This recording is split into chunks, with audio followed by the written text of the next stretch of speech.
So మనకి basic earnings per share మనం calculate చేద్దామని చెప్పేసి స్టార్ట్ చేసామమ్మా.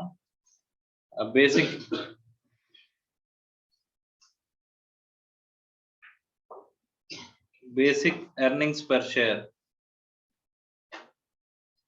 ఇందులో న్యూమరేటర్ ఏమనుకున్నామమ్మా, net profit or loss for the period attributable to equity shareholders. అంతే కదమ్మా. అందులో తీసుకునేటప్పుడు ఏం తీసుకోవాలని చెప్పారమ్మా, టోటల్ అంటే కరెంట్ పీరియడ్ ప్రాఫిట్, ఒకవేళ ఎక్స్ట్రాడినరీ ఐటమ్స్ అంటే ఎక్స్ట్రాడినరీ ఐటమ్స్, ఆఫ్టర్ ట్యాక్స్ అన్ని తీసుకున్న తర్వాత దాంట్లోంచి ఏమైనా చేయాలి, మా ప్రిఫరెన్స్ డివిడెండ్ సంబంధించిన కరెంట్ ఇయర్ డివిడెండ్ మాత్రమే మనం మైనస్ చేయాలి, అంతే కదా. సో ఒకవేళ నాన్ క్యూములేటివ్ ప్రిఫరెన్స్ షేర్స్ ఉంటే కనుక ఏమన్నారమ్మా, నాన్ క్యూములేటివ్ అయితే టోటల్ కరెంట్ ఇయర్, క్యూములేటివ్ అయినా సరే కరెంట్ ఇయర్ మాత్రమే, ప్రీవియస్ ఇయర్స్ సంబంధించింది మైనస్ చేయకూడదు అని చెప్పారు. సో కాబట్టి న్యూమరేటర్ మనకి కంక్లూడ్ అయింది. సో డెనామినేటర్ వచ్చేసరికి ఏమన్నారమ్మా, వేన్స్ అని చెప్పేసి అనుకున్నాం, weighted average number of equity shares. So we assign weights based on what? Weights ఎలా assign చేస్తున్నామమ్మా, weights అనేవి టైం ప్రపోర్షన్ లో మనం అసైన్ చేస్తున్నాం అని చెప్పుకున్నాం, అంతే కదమ్మా. ఆ టైం అనేది ఎక్కడి నుంచి క్యాలిక్యులేట్ చేయాలనే దానికి డిఫరెంట్ ఆస్పెక్ట్స్ మనం డిస్కస్ చేసుకున్నాం, అంతే కదా. రైట్. సో నెక్స్ట్ వచ్చేసరికి ఇక్కడ ఏం చెప్పాడమ్మా, కాంటింజెంట్లీ ఇష్యూబుల్ షేర్స్. అమ్మా కాంటింజెంట్లీ ఇష్యూబుల్ షేర్స్ అంటే ఓకే చూడండి, equity shares which are issuable upon the satisfaction of certain conditions resulting from the contractual arrangements. Contractual arrangements కి అగెనెస్ట్ గా మనం ఆ కండిషన్స్ సాటిస్ఫై చేస్తే మనం ఏం చేస్తా ఉంటామా, షేర్స్ అనేవి ఇష్యూ చేస్తామని చెప్తే అప్పుడు are considered outstanding and included in the computation of the basic earnings per share from the date. ఏ డేట్ నుంచి అనేది important. All necessary conditions under the contract have been satisfied.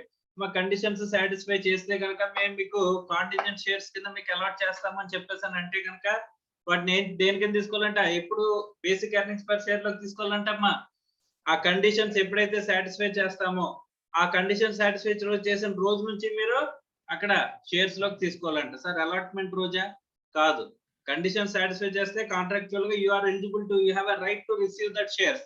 అలాంటప్పుడు ఆ కండిషన్ సాటిస్ఫై చేసిన రోజు నుంచి తీసుకోమంటున్నాడమ్మా, డేట్ ఆఫ్ అలాట్మెంట్ నుంచి తీసుకోమంటున్నాడా, conditions satisfy చేసినప్పటి నుంచి. మీరు అన్ని కండిషన్స్ సాటిస్ఫై చేస్తారు అనుకుంటే అప్పటి నుంచి మీరు ఏం చేస్తారు, you are eligible for the shares. కాబట్టి basic earnings per share calculate చేసేటప్పుడు నెంబర్ ఆఫ్ షేర్స్ అనేవి ఏ డేట్ నుంచి తీసుకోవాలి, వెయిట్స్ అనేవి ఎక్కడ నుంచి తీసుకోవాలి అంటే టైం ప్రపోర్షన్ అనేది ఎక్కడ నుంచి తీసుకోవాలి, from the conditions have been satisfied అని చెప్పేసి అంటున్నాడు. Is it clear or not? Sir suppose నేను కండిషన్స్ అనేవి సాటిస్ఫై చేయలేదు అనుకోండి సార్, ప్రస్తుతానికి ఇంకా కండిషన్స్ అనేవి కమింగ్ ఇయర్స్ లో నేను సాటిస్ఫై చేయొచ్చు అని చెప్పేసి అనుకుంటే వాటిని ఎక్కడ కన్సిడర్ చేయాలమ్మా, బేసిక్ లో కన్సిడర్ చేస్తామా, డైల్యూటెడ్ లో కన్సిడర్ చేస్తామా? పొటెన్షియల్ ఈక్విటీ షేర్స్ కదమ్మా, ఇవి కూడా కాంట్రాక్చువల్ రైట్స్ ఉన్నాయా లేదా, ఆ కండిషన్ సాటిస్ఫై చేస్తే మీకు షేర్స్ అనేవి అలాట్ అవుతాయి. కానీ ఈ రోజుకి సాటిస్ఫై చేయలేదు కాబట్టి బేసిక్ లో తీసుకోలేకపోతున్నాం, అర్థమైందా. సో ఎప్పుడైతే ఫ్యూచర్ లో మీకు ఇదవుతాయిందో కండిషన్ సాటిస్ఫై చేస్తారో అప్పుడు ఆటోమేటిక్ గా షేర్స్ అలాట్ అవుతాయి కదమ్మా. సో కాబట్టి వాటిని డైల్యూటెడ్ లో తీసుకోవాల్సిన లేదా. ఇఫ్ ద కరెంట్ ఇయర్ ఏ రోజైతే మీరు ఒకవేళ కండిషన్ సాటిస్ఫై చేస్తే ఆ ఇయర్ లో బేసిక్ లోకి వస్తుంది, ఒకవేళ బేసిక్ లోకి రాకపోతే డైల్యూటెడ్ లోకి పొటెన్షియల్ ఈక్విటీ షేర్స్ కింద వస్తాయమ్మా, అంతేనా? Yes or no?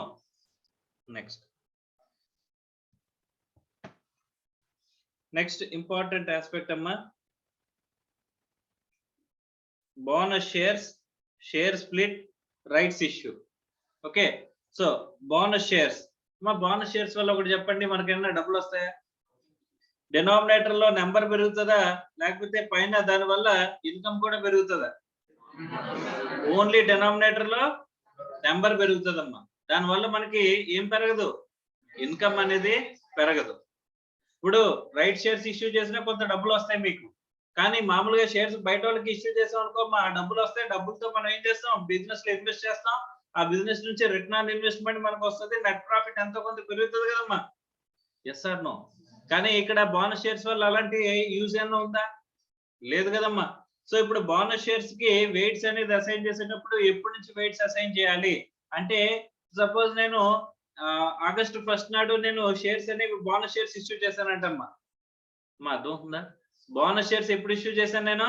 ఆగస్టు 1 నుంచి. సో ఆగస్టు 1 నుంచి నాకేమైనా డబ్బులు వచ్చాయా? ఆ డబ్బుల్ని నేను ఏమైనా ఇన్వెస్ట్ చేస్తే నాకు రిమైనింగ్ పీరియడ్ ఆఫ్ టైం ఒక 8 మంత్స్ ఎంత ఉంటే ఆ 8 మంత్స్ నేను దాని మీద ఎర్నింగ్స్ ఏమైనా వచ్చాయా నాకు? లేదు కదమ్మా. అవునా కదా? సో బోనస్ షేర్స్ వల్ల మనకి ఏం రాదు? ఎర్నింగ్స్ అనేవి రాదు. న్యూమరేటర్ ఏమి పెరగదు. కానీ ఓన్లీ డినామినేటర్ అనేది పెరుగుతుంది. సో కాబట్టి జనరల్ గా బోనస్ షేర్స్ ఏవైతే ఉంటాయో ఆ బోనస్ షేర్స్ ని ఏం చేయమంటున్నాడమ్మా? From the starting of the period తీసుకోమంటున్నాడు. ఎప్పటి నుంచి తీసుకోవాలంట? From the starting of the period. అంటే ఇప్పుడు 1 ఆగస్ట్ నాడు ఇష్యూ చేసినా సరే, 1 ఆగస్ట్ 2021 నాడు నేను ఇష్యూ చేసినా సరే, ఎప్పటి నుంచి ఉన్నాయని తీసుకోవాలంటమ్మా బోనస్ షేర్స్? 1/4/2021 నాడు మనకి ఓపెనింగ్ షేర్స్ ఉంటాయి కదా, ఆ ఓపెనింగ్ షేర్స్ అప్పటి నుంచి కూడా బోనస్ షేర్స్ ఉన్నట్టుగా మనం తీసుకోవాలంటమ్మా. మా క్లియర్? అర్థమైందా? మా on the face of the P&L ఒక విషయం చెప్పండి. మనం కంపారిటివ్ స్టేట్మెంట్ ఇస్తామమ్మా. కరెంట్ ఇయర్, ప్రీవియస్ ఇయర్ రెండు ఇన్ఫర్మేషన్స్ ఇస్తామా ఏమో? Current year, previous year. ఎందుకు ఇస్తాం current year, previous year informations?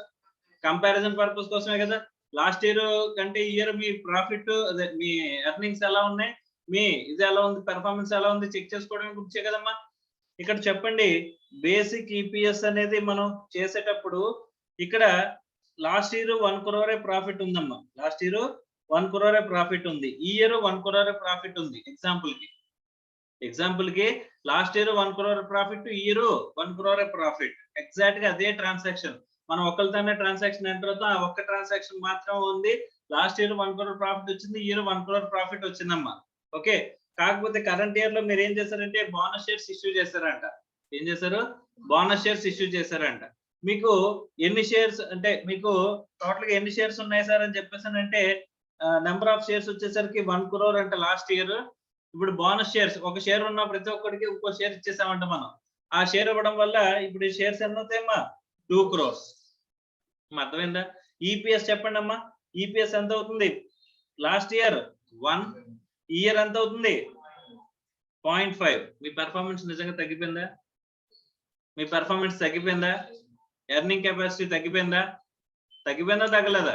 కానీ బై వర్చ్యూ ఆఫ్ చూస్తాక మాత్రం కంపారిజన్ పర్పస్ లో is it a good comparison? మా ఈపీఎస్ అనేది బోనస్ షేర్స్ వల్ల ఏమైపోయింది? సగానికి సగం తగ్గిపోయింది. కానీ ఎవరైనా చూస్తే on the face of the P&L ఎవరైనా చూస్తే కనుక లాస్ట్ ఇయర్ నుంచి ఇయర్ కి మీ పెర్ఫార్మెన్స్ ఏమైపోయింది? తగ్గిపోయిందని చెప్పేసి కనిపిస్తుందా కనిపించదా? Yes or no?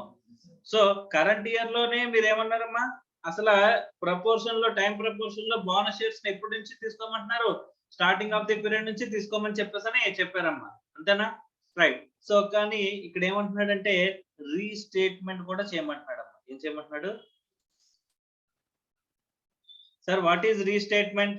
ఇక్కడ కంపారిజన్ పర్పస్ కోసం చూసినా సరే రాంగ్ రిప్రజెంటేషన్ వెళ్ళిపోతుంది. కాబట్టి మీరు ఈ బోనస్ షేర్స్ ఏవైతే ఉంటాయో ఈ bonus shares current year period starting నుంచి కాదు, ప్రీవియస్ ఇయర్ పీరియడ్ స్టార్టింగ్ నుంచి కూడా ఉన్నట్టు తీసుకోవాలంటమ్మా. ఏం తీసుకోవాలి? నిజంగా బోనస్ షేర్స్ ఎప్పుడు ఇష్యూ చేశారు? 1 ఆగస్ట్ 2021 నాడు ఇష్యూ చేశారు. కానీ ఎప్పటి నుంచి తీసుకోమన్నారు? ఎప్పటి నుంచి ఉన్నట్టుగా తీసుకోమన్నారమ్మా? కరెంట్ ఇయర్ వచ్చేసరికి 1/4/2021 నుంచి ఉన్నట్టుగా తీసుకోమన్నారు. కానీ అలా తీసుకుంటే లాస్ట్ ఇయర్ తో కంపారిజన్ చూస్తే కనుక మనకి ఏమవుతుంది? రాంగ్ రిప్రజెంటేషన్ వెళ్తుంది కదా. చూసే వాళ్ళకి సగానికి సగం పెర్ఫార్మెన్స్ పడిపోయింది కంపెనీది అని చెప్పేసి అనుకుంటారు కదమ్మా. అసలు అలా అనుకోకుండా ఏం చెప్తున్నాడు అని చెప్పేసి అంటే ఇక్కడ 1/4/2020 నుంచి కూడా లాస్ట్ ఇయర్ ఇక్కడ 21-22 అనుకోమ్మా. ఇక్కడ లాస్ట్ ఇయర్ ఏముంటది? 2021 కదా. సో అలాంటి 1/4/2020 నుంచి కూడా బోనస్ షేర్స్ ఉన్నట్టుగా ఇక్కడ ఏం చేయాలంట? రీస్టేట్ చేయాలంట. అర్థమవుతుందా? ది పర్పస్ ఆఫ్ రీస్టేట్మెంట్ అనేది అర్థమైందా? అర్థం కాలేదమ్మా. అందుకోసం చెప్పేసి ఇక్కడ కూడా ఎన్ని షేర్స్ ఉన్నట్టుగా తీసుకుంటాం? 2 crores తీసుకుంటామంట. అప్పుడు ఇక్కడ ఈపీఎస్ ఎంత అవుతుంది లాస్ట్ ఇయర్ది 0. ఇప్పుడు చూడండి కంపారిజన్ చూస్తే లాస్ట్ ఇయర్ 0.5 ఉంది, కరెంట్ ఇయర్ 0.5 ఉంది. అర్థమైందా సార్? లాస్ట్ ఇయర్ ఫైనాన్షియల్స్ కనుక మనం కంపేర్ చేస్తే ఈపీఎస్ అక్కడ ఎంత కనిపిస్తుంది 1. లాస్ట్ ఇయర్ ఫైనాన్షియల్స్ కనుక మనం తీసుకుంటే అక్కడ ఈపీఎస్ ఎంత కనిపిస్తుంది 1. మరి కరెంట్ ఇయర్ లో ఇక్కడ కరెంట్ ఇయర్ లో ప్రీవియస్ ఇయర్ అని చెప్పేసి ఇక్కడ చూపిస్తున్నారు 0.5. Is it correct? Is it correct? It is allowed. Why? Because for the restatement. ఎందుకోసం అమ్మా ఇక్కడ కరెంట్ కంపారిజన్ అంటే కంపారిజన్ పర్పస్ కోసం మనకి ఇది ఏం చేస్తున్నారంట అలౌ చేస్తున్నారు. అర్థమవుతుందా? Is it clear or not? Bonus shares అంటే ఎప్పటి నుంచి తీసుకోవాలి మనం? టైం వెయిటేజ్ అనేది ఎప్పటి నుంచి ఇవ్వాలి? కరెంట్ ఇయర్ స్టార్టింగ్ నుంచా, ప్రీవియస్ ఇయర్ స్టార్టింగ్ నుంచి కూడా ఉన్నాయని తీసుకోవాలా? ప్రీవియస్ ఇయర్ స్టార్టింగ్ నుంచి కూడా మనం ఉన్నట్టుగా తీసుకోవాలి. ఎందుకు? ఫర్ ది కంపారిజన్ పర్పస్ కోసం రీస్టేట్మెంట్ చేయాల్సిన అవసరం అనేది మనకు కనిపించింది కాబట్టి. కనిపించిందా కనిపించలేదమ్మా? Yes or no? రైట్. అలాగే కరెంట్ ఇయర్ ఏ టైంలో మనం ఇష్యూ చేసినా సరే 31st March మనం బోనస్ షేర్స్ ఇష్యూ చేసినా సరే ఎప్పటి నుంచి ఉన్నట్టుగా తీసుకోవాలి? 1st April నుంచి మనకి 31st March 2022 నాడు మనం బోనస్ షేర్స్ ఇష్యూ చేసామంట. అయినా సరే ఎప్పటి నుంచి తీసుకోవాలి? పీరియడ్ బిగినింగ్ నుంచి ఉన్నట్టుగా తీసుకోవాలి, అవసరం లేదా? ఎందుకు? దానివల్ల మనకి ఏం ఇంపాక్ట్ అవ్వట్లేదు? న్యూమరేటర్ ఇంపాక్ట్ అవ్వట్లేదు అంట. అర్థమైందా? క్లియర్? ఒకసారి చూడండి.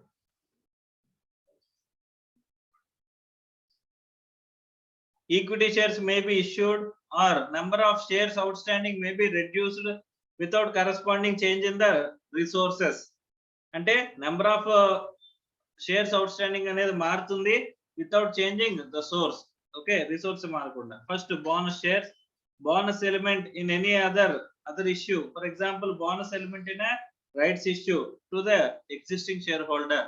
సార్ రైట్స్ ఇష్యూ ఎవరికి ఇస్తారమ్మా? ఎగ్జిస్టింగ్ షేర్ హోల్డర్స్ కేనా? ఎగ్జిస్టింగ్ షేర్ హోల్డర్స్ కి ఎంతకి ఇస్తారమ్మా? మార్కెట్ లో ఉన్న రేట్ కి ఇచ్చేస్తాం కదా. తక్కువకి ఇస్తామా ఎక్కువకి ఇస్తామా? తక్కువకే కదా ఇస్తాం. ఎందుకు తక్కువకి ఇస్తాం? The first participation to the, మనం ఏదైనా సరే ఫస్ట్ మన వాళ్ళతోనే స్టార్ట్ చేసుకోవాలని చెప్పేసి మనం ఏం చేస్తాం? Rights issue existing share holders కి ఇస్తాం. అందులో కూడా మనకి ఎవరికి ఇస్తామమ్మా? ఎగ్జిస్టింగ్ షేర్ హోల్డర్స్ లో ఏ రేట్ కి ఇస్తామమ్మా? మార్కెట్ లో ఉన్న రేట్ కి ఇస్తే కనుక వాళ్ళకి బయట వాళ్ళకి మన ఎగ్జిస్టింగ్ షేర్ హోల్డర్స్ కి డిఫరెన్స్ ఏమైనా చూపించినట్టు. కాబట్టి అందులో ఏమంటున్నాడమ్మా? అందులో కూడా బోనస్ ఎలిమెంట్ అనేది ఉంటుంది. ఉంటుందా ఉండదా? బయట మార్కెట్ వాల్యూ 20 రూపీస్ ఉన్న షేర్ ని నేను ఎగ్జిస్టింగ్ షేర్ హోల్డర్ కి 15 రూపాయలకి ఇస్తున్నానంట. అంటే బోనస్ ఎలిమెంట్ ఎంతమ్మా? 5 రూపీసే కదా. ఇప్పుడు నేను మీ దగ్గర నుంచి, మీరు అందరూ ఎగ్జిస్టింగ్ షేర్ హోల్డర్స్, మీ అందరి దగ్గర నుంచి నేను 15 రూపాయలే తీసుకుంటున్నాను. కానీ మార్కెట్ లో ఆ షేర్ వాల్యూ ఎంత? 20 రూపాయలు ఉంది. అంటే 5 రూపీస్ ఏంటి? బోనస్ ఎలిమెంటేనా? Yes or no? సో అలాంటి బోనస్ ఎలిమెంట్ కానీ, షేర్ స్ప్లిట్ కానీ, షేర్ స్ప్లిట్ అంటే 10 రూపీస్ ఉన్న షేర్ ని నేనేం చేస్తున్నాను? 5 రూపీస్ ఉన్న షేర్స్ కింద 2 షేర్స్ కింద మారుస్తున్నాను. అర్థమవుతుందమ్మా? అలాంటప్పుడు నెంబరే మారుతుంది, మిగతా మొత్తం ఇదంతా ఇంపాక్ట్ ఉంటుందా? అంటే న్యూమరేటర్ అనే ఇంపాక్ట్ ఉంటుందా? ఉన్న 10 రూపాయల షేర్ ని మీరు ఏం చేశారమ్మా? 2 5 రూపాయల షేర్ల కింద చెప్పారంట. నెంబర్ ఆఫ్ షేర్స్ ఏమవుతాయి? కోటి షేర్స్ ఉన్నాయనుకోమ్మా, అప్పుడు ఏమైపోతుంది? సడన్ గా 2 కోట్లు అయిపోతాయి. 2 కోట్లు అంటే టోటల్ ఎర్నింగ్స్ డివైడెడ్ బై ఇంతకుముందు కోటి షేర్లు వేయాల్సి వచ్చింది. ఇప్పుడు 2 కోట్లు వేసాను అనుకోమ్మా, ఏమవుతుంది? నెంబర్ ఆఫ్ షేర్స్ పెరిగిపోయి ఈపీఎస్ అనేది పడిపోతుందా లేదా? Yes or no? సో మరి ఇలాంటి సిచ్యువేషన్స్ లో next reverse share split, that is consolidation of shares. Reverse share split అంటే కన్సాలిడేషన్. ఇప్పుడు 5 రూపాయల షేర్లు ఉన్నాయి, వాటిని ఏం చేశాను? 2 షేర్లని కలిపేసి ఒక షేర్ 10 రూపీస్ షేర్ కింద ఇష్యూ చేశానంట. చేయొచ్చా? సో అలా చేస్తే కనుక ఏమవుతుంది? నెంబర్ ఆఫ్ షేర్స్ అనేవి ఏమైపోతాయి? తగ్గిపోతాయి. ఒకేసారి ప్రాఫిట్ పెరిగిపోయినట్టు, అంటే ఎర్నింగ్స్ పర్ షేర్ ఏమవుతుంది? పెరిగిపోయినట్టు కనిపిస్తుంది. మరి అది కరెక్ట్ అమ్మా? కాదు కదా. రైట్. అలాంటి సిచ్యువేషన్స్ లో ఏం చేయమంటున్నాడో చూడండి. In case of bonus issue or share split, equity shares are issued to existing share holders for no additional consideration. వాళ్ళకి అడిషనల్ గా ఏమైనా కన్సిడరేషన్ తీసుకుంటాం వాళ్ళ దగ్గర నుంచి? తీసుకోం కదా.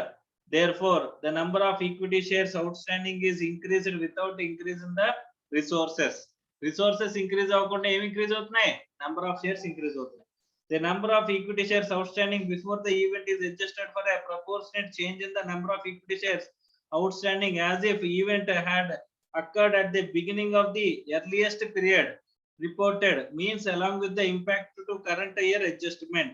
It will also impact the calculation of EPS of the last year retrospectively. అంటే ఏమంటున్నాడు, ఎప్పటి నుంచి ఉన్నట్టు తీసుకోమంటున్నాడు. ఈ షేర్ స్ప్లిట్ గానీ బోనస్ షేర్స్ గానీ ఏదన్నా ఉంటే ఎప్పటి నుంచి తీసుకోమంటున్నాడు, లాస్ట్ ఇయర్ బిగినింగ్ నుంచి తీసుకోమంటున్నాడు. ఆల్రెడీ మనం మాట్లాడుకున్నామా, ఎందుకు తీసుకోవాలో కూడా సిగ్నిఫికెన్స్ మనం చెప్పుకోలేదా. సో కాబట్టి ఎప్పటి నుంచి తీసుకోమని క్లియర్ గా చెప్తున్నాడు, లాస్ట్ ఇయర్ ఫస్ట్ నుంచి కూడా మనకి ఆ షేర్స్ ఉన్నట్టుగా తీసుకోమని చెప్తున్నాడు. ఆ లాస్ట్ ఇయర్ అడ్జస్ట్ చేయాలి, కరెంట్ ఇయర్ ని కూడా మనం షేర్స్ కింద షేర్స్ అడ్జస్ట్ చేయాలమ్మా. కరెంట్ ఇయర్ ఓపెనింగ్ కింద కూడా మనం షేర్స్ అడ్జస్ట్ చేయాలి. Is it clear or not? So last year చేసేదాన్ని ఏమంటాం, పేరేంటి, రీస్టేట్మెంట్. ఏమంటారమ్మా, రీస్టేట్మెంట్. పేరేంటి, restatement. Current year the beginning నుంచి షేర్స్ ఉన్నట్టుగా తీసుకోండి. ఏ షేర్స్ అమ్మా, బోనస్ షేర్స్ కానీ షేర్ స్ప్లిట్ గా. ఓకేనా. సో ఇక్కడ ఒక ఎగ్జాంపుల్ ఇచ్చాడమ్మా, ఎగ్జాంపుల్ చూద్దాం. Net profit for the period 18 lakhs, net profit for the year 2022 ఎంత, 60 lakhs. Number of equity shares out standing as on 30th September 2022 20 lakhs. The bonus issue on 1st October 2022 was 2 equity shares for each equity share outstanding as at 31st September 2022. అంటే మనకి ఏమున్నాయేమో, bonus shares issue చేస్తున్నాం. Bonus shares ఎన్ని issue చేస్తున్నామంట, ఒక్కొక్క share కి 2 షేర్లు issue చేస్తున్నామంట. అంటే total షేర్లు ఎన్ని అవుతాయేమో ఇప్పుడు, నెంబర్ ఆఫ్ బోనస్ షేర్స్ ఎన్ని అవుతాయి, 40 lakhs కదా, 20 lakhs into 2 shares. ఇప్పుడు టోటల్ షేర్స్ ఎన్ని ఉంటాయి, bonus shares 40 lakhs, existing shares 20 lakhs. అంటే టోటల్ ఎంతమ్మా, సో టోటల్ గా మన ఎర్నింగ్స్ ఎంత ఆ ఇయర్ లో, 60 lakhs divided by number of shares ఎన్ని, 60 lakhs. అంటే ఎంత అవుతుందమ్మా, 1.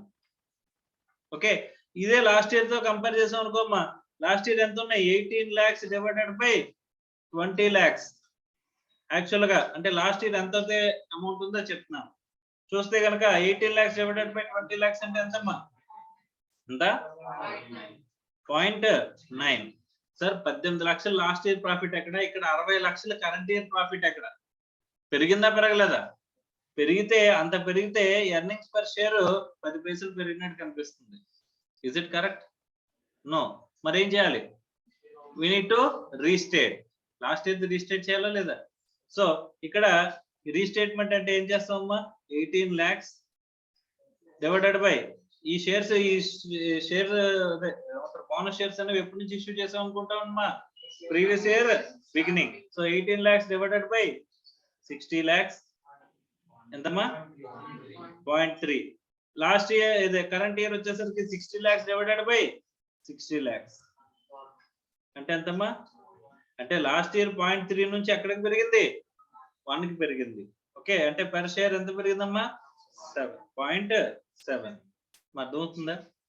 So adjusted earnings per share for the last year restatement చేసిన తర్వాత మనకి ఎంత వచ్చింది, 0.3. ఆల్రెడీ మనం క్యాలిక్యులేట్ చేసాం, చేయలేదా?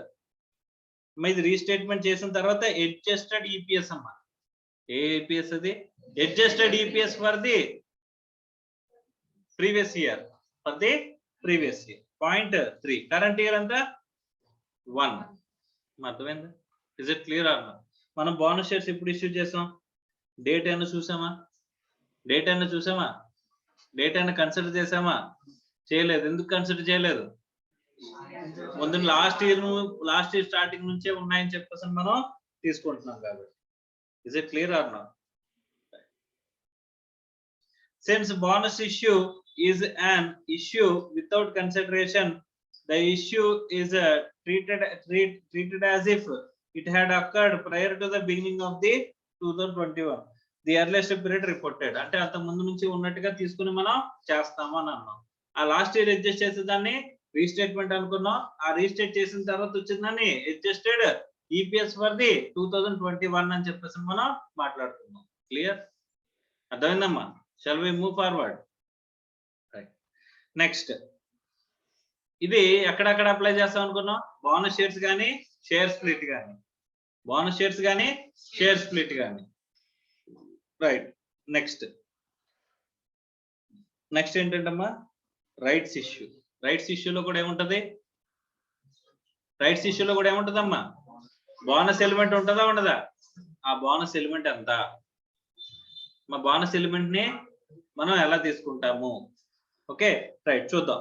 The issue of equity shares at the time of excess of conversion of potential equity shares will not usually give rise to a bonus element, since the potential equity shares will usually have an issued for a full value, resulting in a proportionate change in the resources available in the enterprise అని అంటాడు. అంటే ఇక్కడ ఎక్కడైనా potential equity shares లో bonus element ఉంటుందా అని చెప్పేసి అంటే మనం ఫుల్లీ పేడ్ కే అక్కడ ఫుల్ వాల్యూకే మనం ఫ్యూచర్ లో ఇష్యూ చేస్తాం. ఓకే, కాబట్టి ఇక్కడ మనకి పొటెన్షియల్ ఈక్విటీ షేర్స్ లో ఏమున్నట్టు తీసుకోవట్లేదమ్మా, బోనస్ ఎలిమెంట్ ఉన్నట్టుగా తీసుకోవట్లేదు. ఓకే, కానీ ఇప్పుడు మనం చూస్తుంది ఏంటి, right shares.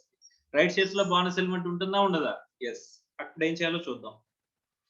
On the other hand, the exercise price is often less than the fair value of the share. ఎప్పుడు వస్తుందమ్మా, ఇప్పుడు రైట్ షేర్స్ లో మార్కెట్ వాల్యూ కంటే తక్కువ ఉంటుందనే కదా మన ప్రాబ్లం ఇప్పుడు, అవునా కదా? సో అలాంటప్పుడు therefore the rights issue usually includes a bonus element.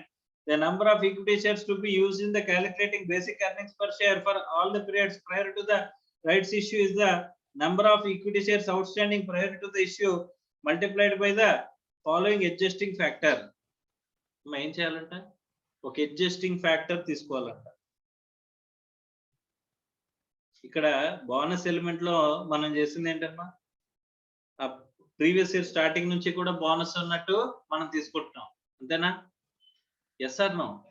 కానీ ఇక్కడ రైట్స్ ఇష్యూ ఉందనుకోమ్మా, ఈ రైట్స్ ఇష్యూ డేట్ ఉంటది కదమ్మా, దానికి ముందున్న షేర్స్ అన్నిటికీ కూడా వాటిని ఏం చేస్తుంది, ఇందులో బోనస్ ఎలిమెంట్ ఉంది కదా, ఆ బోనస్ ఎలిమెంట్ ఎక్కడి నుంచి తీసుకోవాలి, ప్రీవియస్ ఇయర్ స్టార్టింగ్ నుంచి తీసుకోవాలి కదమ్మా. కానీ ఆ స్టార్టింగ్ నుంచి తీసుకోవాలంటే బోనస్ ఎలిమెంట్ ఎంత అనేది మనకు తెలియదు కదా, అందుకోసం అని చెప్పేసి ఒక అడ్జస్టింగ్ ఫ్యాక్టర్ అంటున్నాడమ్మా. ఏమంటున్నాడు, ఒక అడ్జస్టింగ్ ఫ్యాక్టర్ తీసుకుని ఆ అడ్జస్టింగ్ ఫ్యాక్టర్ తో ఈ number of shares last year వి ఈ డేట్ కి రైట్స్ ఇష్యూ చేసిన డేట్ కంటే ముందున్న పీరియడ్ కి సంబంధించిన షేర్స్ అన్నిటిని దేంతో మల్టిప్లై చేయాలంట, ఈ అడ్జస్టింగ్ ఫ్యాక్టర్ తో మనం మల్టిప్లై చేయాలంట. అర్థమైందా? ఇక్కడ ఏంటంటే సింపుల్ అమ్మా, చాలా సింపుల్ క్యాలిక్యులేషన్. ఇక్కడ బోనస్ షేర్స్ అయితే ఏం చేశారమ్మా, నెంబర్ ఆఫ్ షేర్స్ పెంచారు. ఓకే, ఎన్ని పెంచారు, ఎన్ని బోనస్ షేర్స్ ఉంటే అన్ని బోనస్ షేర్స్ పెంచేశారు. ప్రీవియస్ అంటే ఆ డేట్ కంటే ముందు అంటే ఎక్కడి నుంచి 1/4 నుంచి పెంచారు, అలాగే ప్రీవియస్ ఇయర్ స్టార్టింగ్ నుంచి పెంచుకుంటూ వచ్చారు. ఓకేనా? కానీ రైట్స్ ఇష్యూలో మొత్తం బోనస్ ఏనా, కొంత ఎలిమెంటే కదా మా బోనస్ ఉంది, ఆ ఎలిమెంట్ వరకు ఏం చేయమంటున్నాడు, రైట్స్ ఇష్యూ తర్వాత వదిలేసి రైట్స్ ఇష్యూ ముందు ఉన్న పీరియడ్ ని అడ్జస్టింగ్ ఫ్యాక్టర్ తో మల్టిప్లై చేయడం మీకు చెప్తున్నాడు.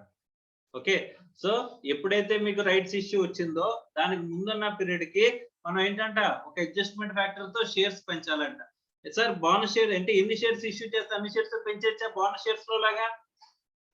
ఎన్ని షేర్స్ ఉంటే అన్ని షేర్స్ బోనస్ షేర్స్ లో లాగా పెంచేచ్చా? లేదు, కొంతవరకే పెంచగలం. ఎందుకంటే బోనస్ షేర్స్ లో అసలు ఎలిమెంట్ ఆఫ్ వాల్యూ అనేది లేదు కాబట్టి మొత్తం పెంచేసాం. కానీ ఇందులో బోనస్ ఎలిమెంట్ ఉంటుంది, తక్కువ ఎలిమెంట్ ఉంటుంది కానీ ఉంటుంది. ఆ ఉన్న బోనస్ ఎలిమెంట్ ని మనం ఏం చేస్తామా, ఆ to that extent adjustment factor calculate చేసి ఆ అడ్జస్ట్మెంట్ ఫ్యాక్టర్ ఏం చేస్తాం, రైట్స్ ఇష్యూ కంటే ముందున్న షేర్స్ ని మనం మల్టిప్లై చేస్తా ఉంటాం. అర్థమైందా? ప్రీవియస్ షేర్స్ ని, నెంబర్ ఆఫ్ షేర్స్ ని పెంచుతామా తగ్గిస్తామా? బోనస్ ఎలిమెంట్ ఉంటది కాబట్టి ఇక్కడ నుంచి మనకి బోనస్ ఎలిమెంట్ అనేది ఉండి షేర్స్ యాడ్ అవుతాయి. అంతకు ముందు ఉన్న షేర్స్ ని మనం ఏం చేస్తాం, పెంచాలి కదమ్మా. పెంచాలంటే ఏం చేయాలి, అడ్జస్ట్మెంట్ ఫ్యాక్టర్ తో మనం మల్టిప్లై చేయాలి. సార్ అంటే రైట్స్ ఇష్యూలో మనం ఏం నేర్చుకోవాలి, అడ్జస్ట్మెంట్ ఫ్యాక్టర్ ఎలాగనేది మనం క్యాలిక్యులేషన్ నేర్చుకోవాలంట. So right factor or adjustment factor అంటే ఏంటంట, fair value per share immediately prior to the exercising of rights divided by theoretical ex right fair value per share అని చెప్పేసి అంటున్నాడు. Sir theoretical ex right fair value అంటే ఏంటి అంటే ఎంత మనకి షేర్ ప్రైస్ ఉండాలి, మనకి ఎంత షేర్ ప్రైస్ ఉండాలి. ఓకే, ఇక్కడ fair value of the shares immediately అంటే ఇక్కడ మార్కెట్ వాల్యూని దేంతో కంపేర్ చేయమంటున్నాడమ్మా? Theoretical ex right fair value అని చెప్పేసి కంపేర్ చేయమంటున్నాడు. Sir how could we calculate this theoretical ex right fair value అని చెప్పేసానంటే గనక the theoretical X rate fair value per share is calculated by adding the aggregate fair value of the shares immediately prior to the exercise of the rights to the proceeds from the exercise of the rights and dividing the number of shares outstanding after the exercise of the rights అని చెప్పేసి అంటున్నాడు. ఇక్కడ ఒక formula చెప్తున్నాడు, వీడు theory పరంగా చెప్పాడు, మనం ఒక ఫార్ములా ప్రకారం రాసుకుందాం.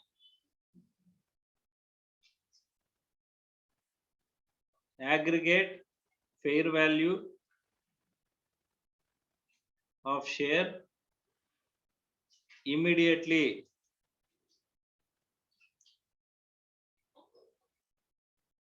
prior to exercise of rights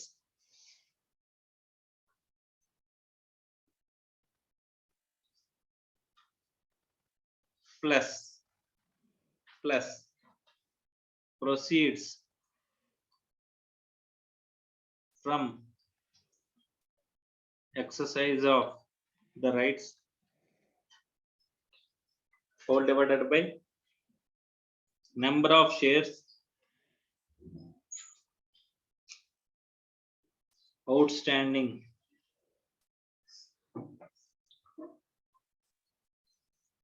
immediately after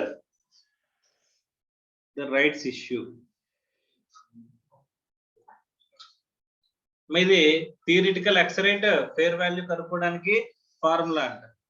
okay, ఈ theoretical ex rate fair value తెలిస్తే కనుక దీన్ని దేంతో కంపేర్ చేస్తామంట? ఫెయిర్ వాల్యూతో కంపేర్ చేస్తాం. So the theoretical ex rate fair value,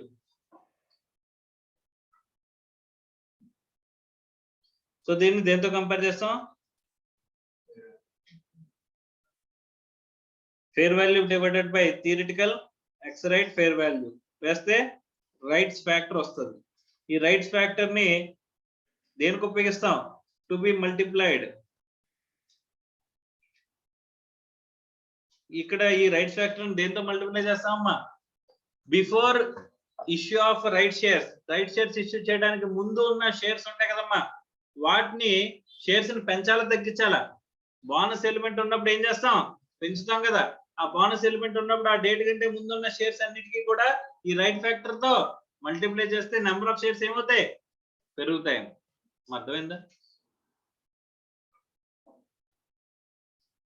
sir? Last year కూడా అడ్జస్ట్ చేయాలా?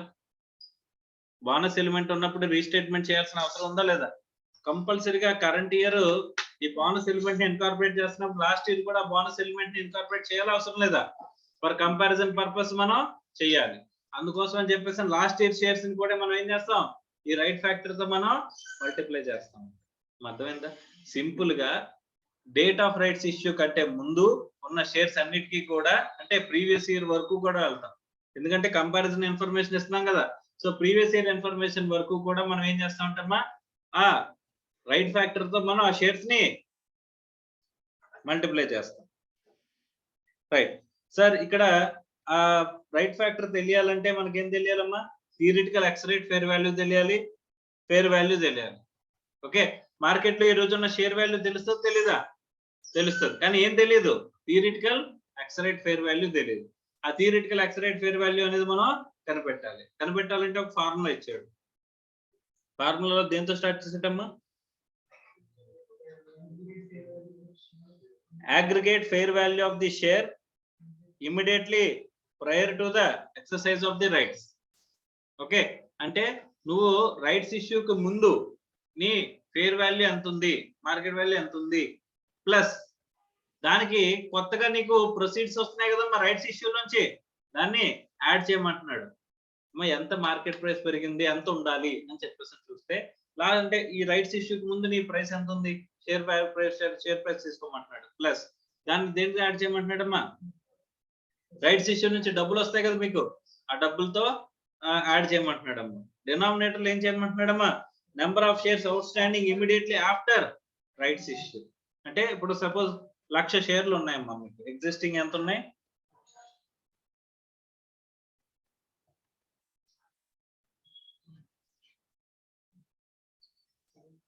For every share holder rights అనేవి అందరికి ఇష్యూ చేస్తాం కదమ్మా.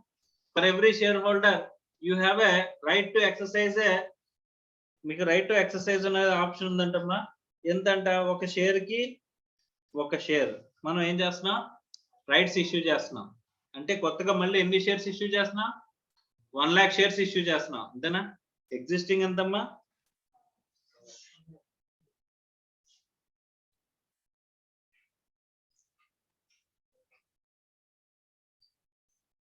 రైట్స్ కూడా ఎంత అవుతాయి?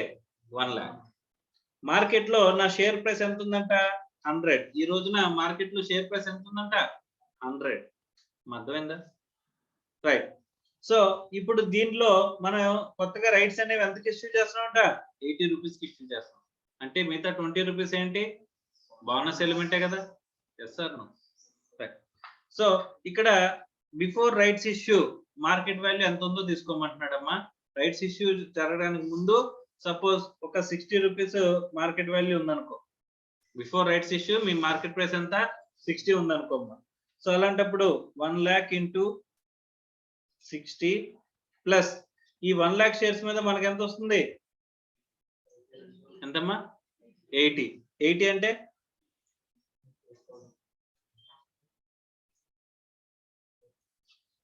1,00,000 into 80 divided by immediately after rights issue మనకి షేర్స్ ఎన్ని ఉంటాయి? నెంబర్ ఆఫ్ షేర్స్ తీసుకోమంటున్నాడమ్మా. ఇది ఇంత మనకి షేర్ ప్రైస్ అనేది ఉండాలి అని చెప్పేసి నా ఉద్దేశం. Okay right. సో దీన్ని దేంతో కంపేర్ చేస్తాం? ఇప్పుడు ఎంత ఉంది? 100. ఇప్పుడు ఎంత ఉంది? 100. ఇప్పుడు ఎంత ఉండాలి? ఎంతమ్మా? 70. అంటే ఇప్పుడు రైట్స్ ఫ్యాక్టర్ ఎంత అవుతుందమ్మా? 1.428. 1.428 మనకి రైట్స్ ఫ్యాక్టర్ అవుతుందంట.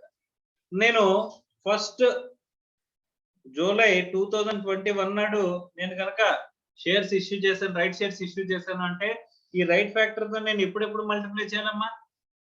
ఇక్కడ నుంచి 1/4/2021 వరకు ఉన్న షేర్స్ తో నేను shares into right factor. Right factor అంటే ఎంతమ్మా? 1.428. సో ఎక్కడితో వదిలేస్తామా? దీని ప్రీవియస్ ఇయర్ కూడా మనం ఏం చేస్తాం? రీస్టేట్ చేస్తాం చేయమా? సో ఎందుకంటే బోనస్ ఎలిమెంట్ వల్ల మన కంపారిజన్ పర్పస్ ఎఫెక్ట్ అవ్వకూడదు. 1/4/2020 నుంచి మనం ఎంత తీసుకుంటామంట? షేర్స్ ఏవైతే ఉన్నాయో షేర్స్ ఇంటూ రైట్ ఫ్యాక్టర్.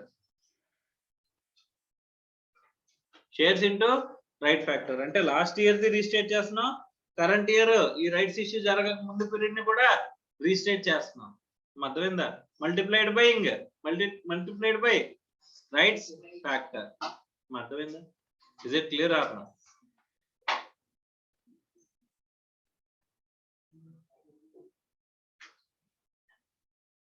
ఇప్పుడు ఒకసారి ఈ ప్రాబ్లం చూడండి. Net profit for the year 11 lakhs. పాత ఇయర్ ప్రాఫిట్ ఎందుకు ఇచ్చాడు? లాస్ట్ ఇయర్ కూడా రీస్టేట్ చేస్తాం కదా, అందుకోసం. Net profit for the year current year ఎంత? 15 lakhs. Number of shares out standing prior to rights issue మనకి ఎంత ఉన్నాయమ్మా? 5 lakh షేర్స్ ఉన్నాయి. ఓకే. తర్వాత రైట్స్ ఇష్యూ ప్రైస్ ఎంత? 15 రూపాయలకి ఇష్యూ చేస్తున్నాం. Last date for exercising the rights 1st March 2022. Rights issue is 1 new share for each 5 outstanding. మన దగ్గర ఎన్ని షేర్స్ ఉన్నాయమ్మా? ఎన్ని? 1 lakh ఉన్నాయి. సారీ టోటల్ 5 lakhs ఉన్నాయి. ఇప్పుడు మనం ఇష్యూ చేస్తున్న ఎన్ని? 1 lakh. అంటే 5 షేర్స్ కి ఒక షేర్ అంటే 1 lakh. Fair value of 1 equity share immediately prior to the exercise of the rights ఎంత అన్నాడమ్మా? 21. Compute basic earnings per share అని చెప్పేసి అంటున్నాడు. So basic earnings per share అనేది మనం కనుక్కోవాలంట.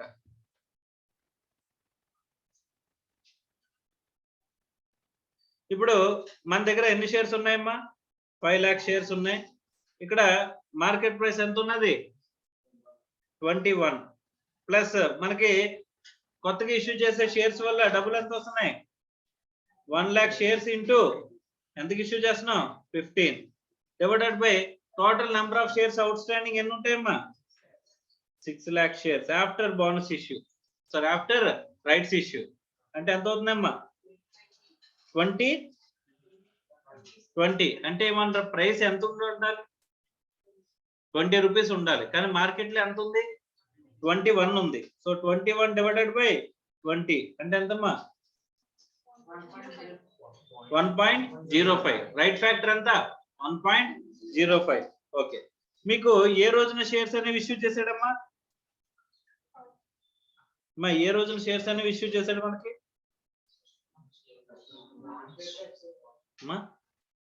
ఎప్పటి నుంచి తీసుకోవాలి మనం ఈ షేర్స్ ని? లాస్ట్ ఇయర్ నుంచి తీసుకోవాలా లేదా? సో లాస్ట్ ఇయర్ మనకి ఎన్నో షేర్స్ ఎన్ని? 5 lakhs కదా. ఈ 5 lakh షేర్స్ అంటే 2021 కి మనకి షేర్స్ ఎన్ని ఉన్నట్టు తీసుకోవాలంట? 5 lakhs into 1.05 5 lakh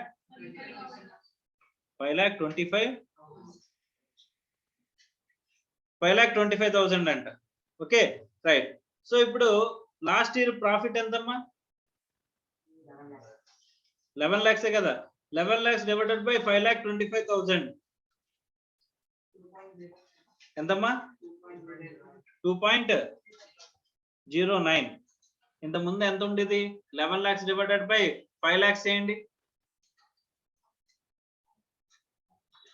last year మనం 11 lakhs డివైడెడ్ బై 5 lakhs అంటే ఎంత అవుతుంది? 2.2. కానీ లాస్ట్ ఇయర్ ఇప్పుడు చూస్తే ఎంత అవుతుంది? ఏం చేసాం మనం? రీస్టేట్మెంట్ చేసాం. ఏం చేసాం మనం? రీస్టేట్మెంట్ కదా మనం చేసాం. సో లాస్ట్ ఇయర్ ఫైనాన్షియల్స్ తీస్తే కనుక మనకి ఎంత కనిపిస్తుందమ్మా? 2.2 కనిపిస్తుంది. కానీ ఇప్పుడు ఎంత కనిపిస్తుంది? ప్రీవియస్ ఇయర్ దాంట్లో అని చెప్పేసని 2.09. Is it clear or not? అర్థమైందమ్మా? మరి కరెంట్ ఇయర్ మన కరెంట్ ఇయర్ ఎంత? ఎప్పుడు ఇష్యూ చేసాం అన్నాడమ్మా? ఎప్పుడమ్మా?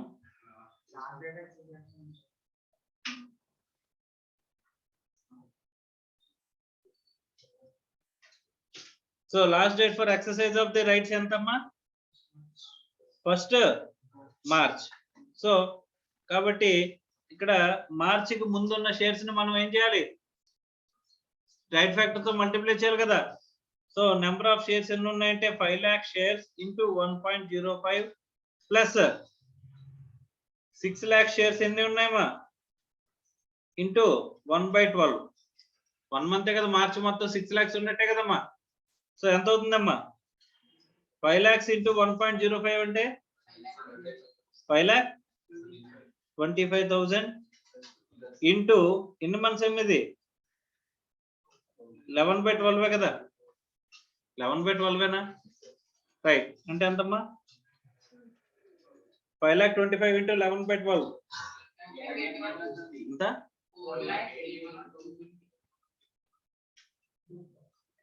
ప్లస్ 6 lakhs ఇంటూ 1/12 అంటే ఎంతమ్మా? 50,000. అంటే ఎంత అవుతుందమ్మా టోటల్? 5 lakh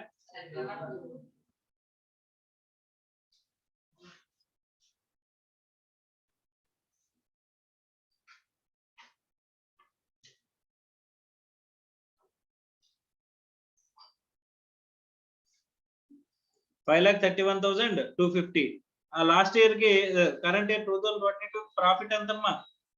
15 lakhs అంతే కదా. 15 lakhs డివైడెడ్ బై 5,31,250 ఎంత అవుతుందమ్మా? 2.82 అవుతుందంట. అర్థమైందా? సరే ఇక్కడ ఆన్సర్ లో వేరే వచ్చింది, మీకు వేరే వచ్చింది అని అంటే అక్కడ 2 months తీసుకున్నాడమ్మా. అంటే క్వశ్చన్ లో అక్కడ తప్పు ఇచ్చాడు. 1st March కాదు, 1st February నుండి ఇవ్వాలి. అర్థమైందా? సో 1st February అని ఇస్తే అది ఇచ్చింది కరెక్ట్. క్లియర్? సో మనం చేసిందే correct. Is it clear or not? So right shares అంటే అర్థమైందమ్మా.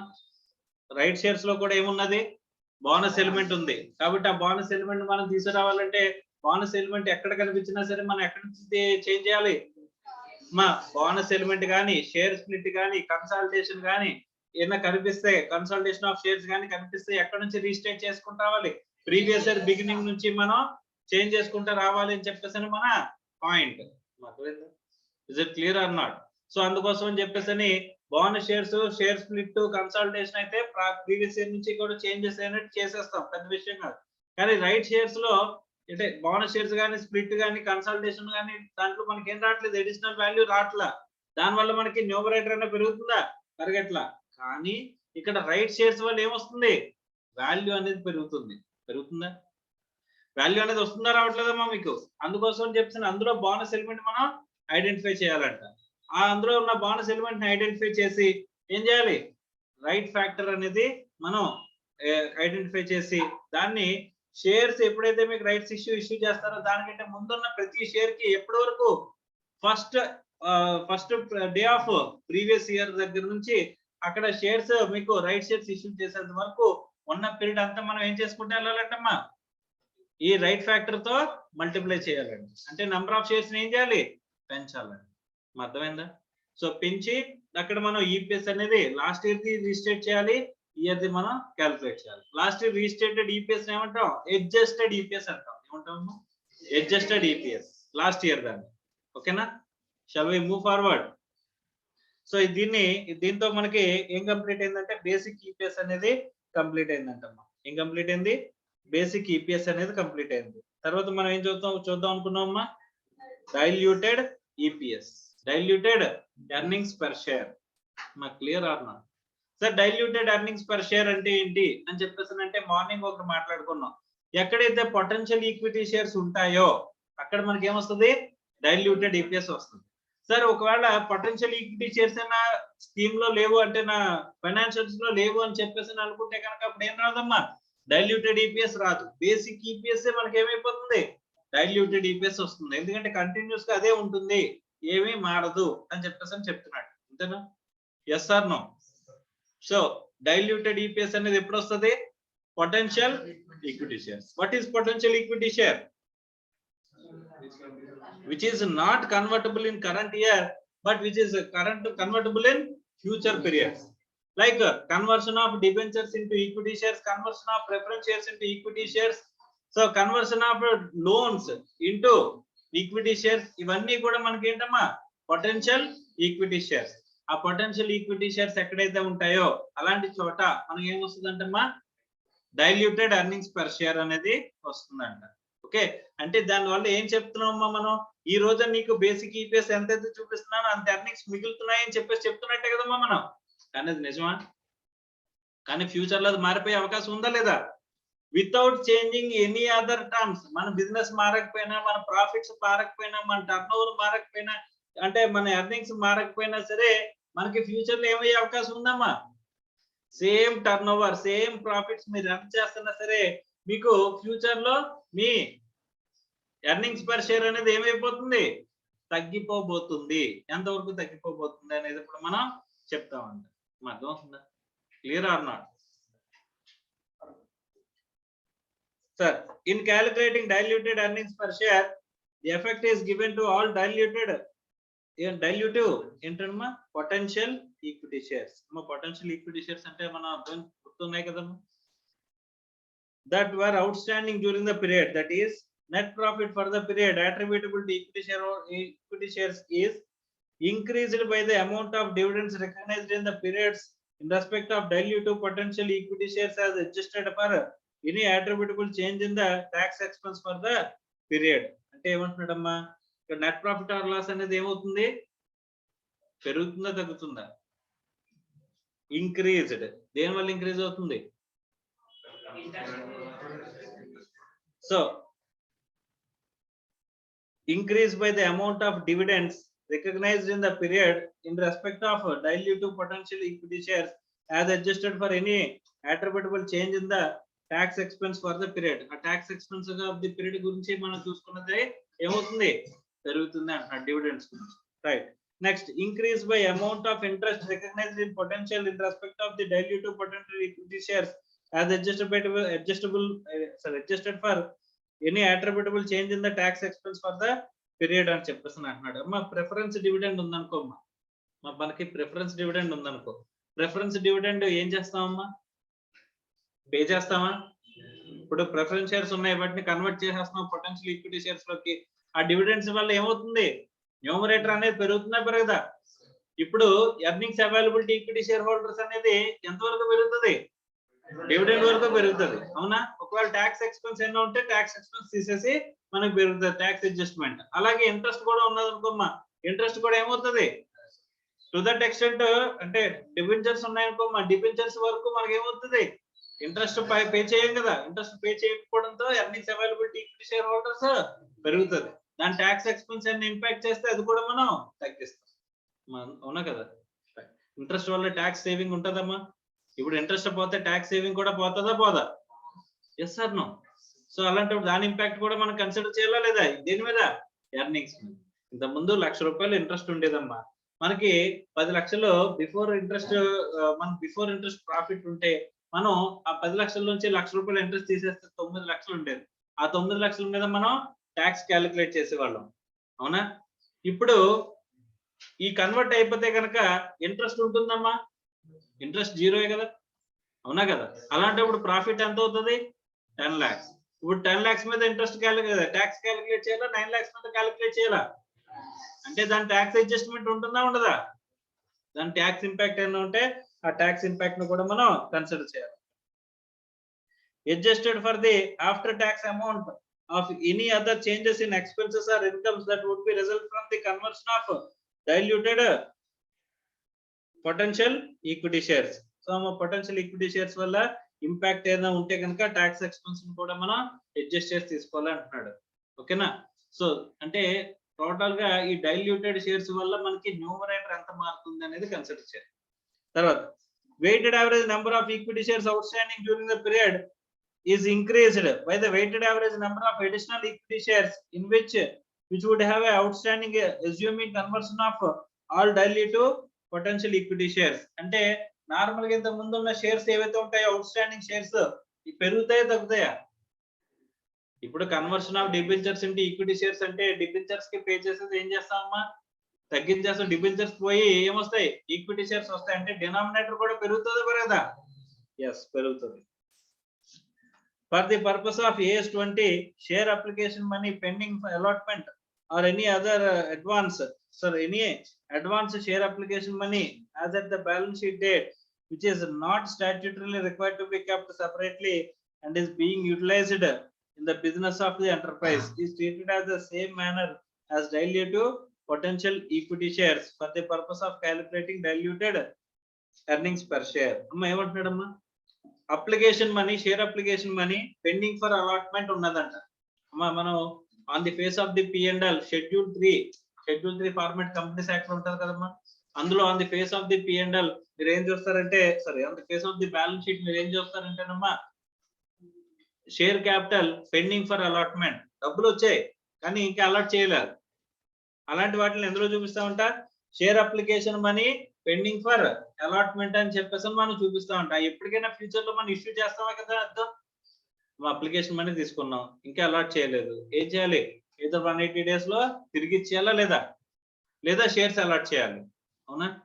అలా ఉన్నట్లయితే ఫ్యూచర్ లో షేర్స్ అనేవి అలాట్ అవుతాయి అవ్వవా?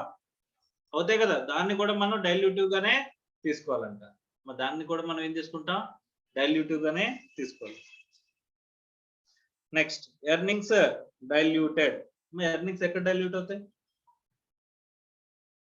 For the purpose of calculating diluted earnings per share, the amount of net profit or loss for the period attributable to equity shareholders should be adjusted by following. After taking into account attributable change in the tax expense for the period, any dividends on the diluted potential equity shares which have been deducted in arriving the net profit attributable to equity shareholders అని చెప్పేసి అంటున్నాడు. Dividends ఏదైనా ఉంటే కనుక dividends అనేవి ఇప్పుడు preference dividend ఉన్నాయి. Potential equity shares అంటే లైక్ కన్వర్టబుల్ ప్రిఫరెన్స్ షేర్స్ ని ఏమనొచ్చా మనం, పొటెన్షియల్ ఈక్విటీ షేర్స్ అనొచ్చా? అలా పొటెన్షియల్ ఈక్విటీ షేర్స్ వల్ల మనకి ఇప్పుడు అవి తగ్గిపోవడం వల్ల అంటే పొటెన్షియల్ ఈక్విటీ షేర్స్ పోవడం వల్ల మనకి ఏమవుతుంది, ఎర్నింగ్స్ పెరుగుతాయి పెరగవా? ఆ ఎర్నింగ్స్ పెరుగుతాయి అంటున్నాడు. తర్వాత interest recognised in the period for the diluted potential equity shares. Interest మనం ఏదైతే డైల్యూటెడ్ ఇవి అంటున్నామో, డైల్యూటెడ్ పొటెన్షియల్ ఈక్విటీ షేర్స్ అంటున్నామో దానివల్ల ఇంట్రెస్ట్ కూడా మనకి రికగ్నైజ్ చేస్తాం. ఎనీ అదర్ చేంజ్ ఏదైనా ఉంటే కనుక వాటిని కూడా మనం ఇక్కడ పొటెన్షియల్ ఈక్విటీ షేర్స్ కన్వర్షన్ లో కన్సిడర్ చేస్తామని చెప్పేసి చెప్తున్నాడమ్మా. Okay right. ఒకసారి ఒక ఎగ్జాంపుల్ చూద్దామమ్మా. ఎగ్జాంపుల్ చూసిన తర్వాత will come to a conclusion. Net profit for the period ఎంతమ్మా? 1 crore. Number of equity shares out standing 50 lakhs. Basic earnings per share ఎంతమ్మా? 2. Number of 12% convertible debentures. In each of the debenture is convertible into 10 equity shares. Interest expense for the current year ఎంత? 12 lakhs. Tax relating to interest expense ఎంతమ్మా? 3,60,000. So ఇప్పుడు మనకి చూసుకుంటే ఈ impact వల్ల ఈ potential equity షేర్సా కదా? మా కన్వర్టబుల్ డిబెంచర్స్ ఉన్నాయంటే అది పొటెన్షియల్ ఈక్విటీ షేర్సా కాదా? సో పొటెన్షియల్ ఈక్విటీ షేర్స్ వల్ల న్యూమరేటర్ ఎంత పెరుగుతుంది చెప్పండి. ఎగ్జిస్టింగ్ ఎర్నింగ్స్ ఎంతమ్మా? నెట్ ప్రాఫిట్ కరెంట్ ఇయర్ ఎంత? 1 crore. 1 crore ఆ 1 crore లాగే ఉంటుందా? ప్లస్ ఇప్పుడు మనం ఏం చేస్తున్నాం, పొటెన్షియల్ ఈక్విటీ షేర్స్ వల్ల, పొటెన్షియల్ ఈక్విటీ షేర్స్ అంటే ఇక్కడ ఏంటి, కన్వర్టబుల్ డిబెంచర్స్. దానివల్ల మనకి ఇంట్రెస్ట్ ఎంత తగ్గిపోతుంది? మా interest expense for the current year అంటే ఎంత అవుతుందమ్మా? 12 lakhs అంతేనా? ఇప్పుడు ఆ 12 lakhs తగ్గిపోతుందా తగ్గిపోవట్లేదా మనకి? అంటే న్యూమరేటర్ పెరుగుతుందా? కానీ దానివల్ల మనకి ట్యాక్స్ అడ్వాంటేజ్ పోతుంది కదమ్మా. 12 లక్షల మీద ట్యాక్స్ అడ్వాంటేజ్ ఎంత అంటున్నాడమ్మా? మరి 3,60,000 అన్నాడు కదమ్మా. అంటే మనకి నెట్ ఎంత పెరుగుతుంది? 12 లక్షలు మనకి ఇంట్రెస్ట్ మిగిలిపోతుందమ్మా. కానీ దానివల్ల మనం ఏం పే చేయాల్సి వస్తుంది? ట్యాక్స్ పే చేయాల్సి వస్తుంది. అంటే numerator earnings availability equity share ఎంత పెరుగుతుంది? 8,40,000 ఎలా వచ్చింది? 12 lakhs మైనస్ 3,60,000 తీసేస్తే ఎంత వస్తుందమ్మా? 8,40,000. అంటే పొటెన్షియల్ ఈక్విటీ షేర్స్ వల్ల న్యూమరేటర్ ఏమవుతుంది? 1 crore ప్లస్ 8,04,000 అంతేనా? సారీ 8,40,000 అంటే ఎంత అవుతుంది? 1 crore 8,40,000. ఇప్పుడు డినామినేటర్ చెప్పండి. ఎగ్జిస్టింగ్ నెంబర్ ఆఫ్ షేర్స్ ఎన్ని? 50 lakhs ఉన్నాయి అంతేనా? ఒకవేళ ఈ షేర్స్ కనుక కన్వర్ట్ అయిపోతే, డిబెంచర్స్ కనుక కన్వర్ట్ అయిపోతే అప్పుడు ఎన్ని షేర్స్ వస్తాయి మనకి? 1 lakh షేర్స్ అమ్మ. ఇక్కడ మనకి నెంబర్ ఆఫ్ 12% డిబెంచర్స్ ఎన్ని ఉన్నాయి? 1 lakh ఉన్నాయి. ఒక్కొక్క డిబెంచర్ కి మనం ఎన్ని షేర్స్ ఇష్యూ చేస్తాం? 10. అంటే ఎంత అవుతాయమ్మా? 10 lakhs. డినామినేటర్ ఎంత పెరుగుతుంది? 10 lakhs. మాతో ఉందా? సో ఇప్పుడు న్యూమరేటర్ ఏమో 1 crore 8,04,000, డినామినేటర్ ఎంత అవుతుంది? 60 lakhs. అంటే ఎంత అవుతుందమ్మా? 1.806. ఓకే. సో ఇప్పుడు బేసిక్ ఎర్నింగ్స్ పర్ షేర్ ఎంత వచ్చిందమ్మా? ఇక్కడ 2. మా బేసిక్ ఎర్నింగ్స్ పర్ షేర్ ఎంత ఉంది? 2. ఇప్పుడు ఎర్నింగ్స్ పర్ షేర్ ఎంత ఉంది? ఈ కన్వర్టబుల్ డిబెంచర్స్ వల్ల మనకి ఈపీఎస్ పడిపోయే అవకాశం ఉందా లేదా? ఎంతకు పడిపోద్ది? 1.806. అంటే ఇప్పుడు నీకు బేసిక్ ఎర్నింగ్స్ పర్ షేర్ అని చెప్పేసి 2 రూపీస్ చూపిస్తున్నాను, కానీ 2 రూపీస్ కరెక్టా? ఫ్యూచర్ లో ఏమయ్యే అవకాశం ఉంది? కన్వర్టబుల్ డిబెంచర్స్ అనేవి ఉన్నాయి. ఆ కన్వర్టబుల్ డిబెంచర్స్ వల్ల ఏమవుతుందమ్మా? పొటెన్షియల్ ఈక్విటీ షేర్స్ అంటాం. పొటెన్షియల్ ఈక్విటీ షేర్స్ వల్ల ఏమవుతుంది? ఎర్నింగ్స్ పర్ షేర్ డైల్యూట్ అయ్యే అవకాశం ఉంది. ఎంత వరకు డైల్యూట్ అవుతుందంట? 1.806 వరకు డైల్యూట్ అయ్యే అవకాశం ఉంది. ఎందుకు డైల్యూట్ అయిందమ్మా? మనకి పెరిగిన డినామినేటర్ కంటే పెరిగిన న్యూమరేటర్ అంతా తక్కువ. అర్థమైందా? ఒకవేళ న్యూమరేటర్ ఎక్కువ పెరిగిపోయింది అనుకోమ్మా, అప్పుడు న్యూమరేటర్ ఎక్కువ పెరిగితే ఈపీఎస్ పెరుగుతుంది అంతేనా? ఈపీఎస్ తగ్గిందంటేనే డినామినేటర్ ఎక్కువ పెరిగిందని అర్థం అంతేనా? సో అప్పుడు ఒకవేళ ఇది 1.806 ప్లేస్ లో 2.1 వచ్చింది అనుకోమ్మా, అప్పుడు దాన్ని ఏమంటాం? డైల్యూటివ్ అంటామా? No, it is anti dilutive. Anti dilutive ని డిస్క్లోజ్ చేయాలా? అంటే షేర్ మీ డిబెంచర్ మీ షేర్స్ వాల్యూ అనేది ఫ్యూచర్ లో ఎంత పెరిగిపోద్ది అని చెప్పేసి చెప్పాల్సిన అవసరం ఉందా? తగ్గుతుంటే చెప్పమన్నాడు కానీ పెరుగుతుంటే చెప్పమని చెప్పేసి అని అనలేదు. అందుకని డైల్యూటెడ్ అని అన్నాడు. ఏమన్నాడు? డైల్యూటివ్. అర్థమైందా? Is it clear or not?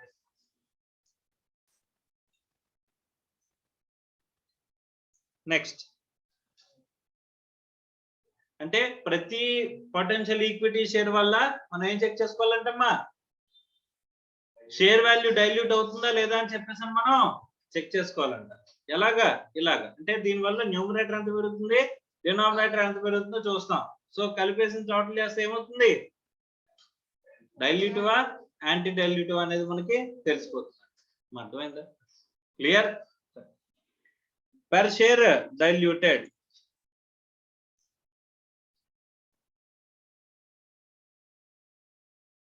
For the purpose of calculating diluted earnings per share, the number of equity shares should be aggregate of the weighted average number of equity shares. In total antamma aggregate of the weighted average number of equity shares and the weighted average number of equity shares which would be issued on the conversion of all diluted potential equity shares. Existing shares తీసుకోవాలంటే denominator లో కొత్తగా వచ్చే potential equity shares ను కూడా మనం include చేయాలంట. ఇందాక denominator ఎంత తీసుకున్నారమ్మా? 50 lakhs existing shares, potential equity shares convert అయిపోతాయి అంటే డిబెంచర్స్ పొటెన్షియల్ ఈక్విటీ షేర్స్ అంటే డిబెంచర్స్ ఈక్విటీలో కన్వర్ట్ అయిపోతే కనుక ఎంత అవుతాయి? 1,00,000 షేర్లు 1,00,000 డిబెంచర్లు ఉంటాయి. 1,00,000 ఇంటూ 10 షేర్స్ అంటే ఎంత? 10 lakhs. అందుకోసం డినామినేటర్ ఎంత తీసుకున్నారు? 50 lakhs existing shares plus 10 lakhs potential shares తీసుకున్నారా? అదే చెప్తున్నారు. The diluted potential share should be deemed to have been converted into equity shares at the beginning of the period. If issued later, date of issue of the potential equity shares. Amma, ఎప్పటి నుంచి డైల్యూటివ్ shares తీసుకునేటప్పుడు denominator లో ఎక్కడి నుంచి తీసుకోవాలి? మనం సగం period నుంచి ఇష్యూ చేస్తున్నా సరే స్టార్టింగ్ పీరియడ్ నుంచి కూడా మనకి చేంజ్ అవుతున్నట్టు తీసుకోవాలి. అర్థమైందా? Yes or no? సో ఇదంతా కూడా ఏంటి? ఫ్యూచర్ లో. అదంతా ఏంటమ్మా? Future. The number of equity shares which would be issued on the conversion of diluted potential equity shares is determined from the terms of the potential equity share. The computation assumes the most advantageous conversion rate or exercise price from the standpoint of the holder of the potential equity shares అని అంటున్నాడు. అంటే ఏం చెప్తున్నాడమ్మా?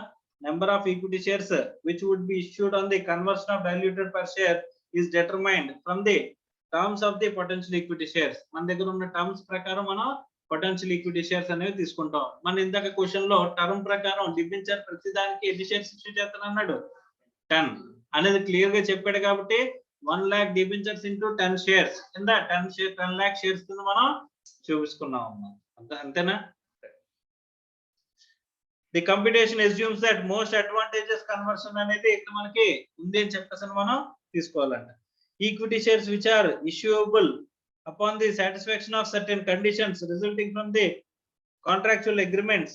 The contingently issuable shares are considered outstanding and included in the computation of the both the basic earnings per share and diluted earnings per share from the date on which date when the conditions are contingent contract are met. అంటే ఇప్పుడు మనకి ఒక contract లో conditions కనుక ఇచ్చినట్లయితే ఆ conditions fulfil చేస్తే ఏమనుకున్నామమ్మా? మా కండిషన్స్ ఫుల్ఫిల్ చేస్తే ఇమీడియట్ గా షేర్స్ ఇష్యూ చేయాలి కదా? అవునా కదా? అవునా కదా? సో కాబట్టి మనం ఆ షేర్స్ అనేవి ఇష్యూ చేస్తే కనుక అంటే కండిషన్స్ ఇప్పుడు మనం కండిషన్లు పెట్టాము, మా కండిషన్ ఫుల్ఫిల్ చేస్తే షేర్స్ అనేవి అలాట్ చేస్తారంటే ఏ రోజు నుంచి మనం షేర్స్ అలాట్ చేస్తున్నట్టు తీసుకుంటాం అనుకున్నాం? బేసిక్ లో కండిషన్స్ ఫుల్ఫిల్ చేసినప్పటి నుంచి. అవునా కదా? Yes or no? ఎస్. అలాగే ఒకవేళ కండిషన్స్ ఆ ఇయర్ లో లేదనుకోమ్మా, ఆ తర్వాత ఇయర్స్ లో వస్తున్నాయంటే కనుక అప్పటి నుంచి కూడా మనం పొటెన్షియల్ ఈక్విటీ షేర్స్ లో కన్సిడర్ చేస్తామని చెప్పేసి మనం మాట్లాడుకున్నావా లేదా? ఎస్. నెక్స్ట్ ఇదంతా కూడా నెక్స్ట్ కండిషన్స్ గురించేనమ్మా.